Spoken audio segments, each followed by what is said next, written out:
ফেরেশতাদের কাবা বাইতুল মামুর 7 আসমানের উপরে। এটা কত বড় শোনেন। কৃষ্ণই বলেন প্রতিদিন এই আল বাইতুল মামুর ফেরেশতাদের মসজিদে 70,000 ফেরেশতা ইবাদতের জন্য চান্স পায়। একবার ঢুকে যে বের হয়ে যায় কিয়ামতের আগে দ্বিতীয়বার আর তারা চান্স পাবে না। ওইটা শেষ।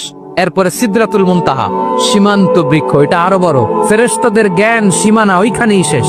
এর উপরে কি হয় ফেরেশতারা আর জানে না। সিদরাতুল মুনতাহার এরিয়া শেষ। এরপরে শুরু হয় আল্লাহুল মাহফুজ, কোরআনের বাড়ি। এটা মিন দুররাতিন বাইদা, সাদা ঝকঝকে ডায়মন্ড দিয়ে আল্লাহ বানাইছে। আমাদের সবার তাকদীর ভাগ্যলিপি ওইখানে লেখা। ওইটা শেষ। এরপরে শুরু হয় লা জামান লা মাকান এরিয়া। ওইখানে কোনো জামান নাই, মাকান নাই, no time no space area শুরু। ওইখানে কুরসি, যেখানে আল্লাহ পা রাখেন বা কুদরতি পা রাখেন। বড় রাজা বাদশারা সিংহাসনে বসে পা রাখে একটা টেবিলের উপর, শাহী টেবিল, ওইটার নাম কুরসি। আল্লাহ বলে ওয়াসিআ কুরসিয়ুহুস সামাওয়াত ওয়াল আরদ। আল্লাহর এই কুরসিটা এতক্ষণ যা বললাম এই সবগুলোর চাইতেও বড়।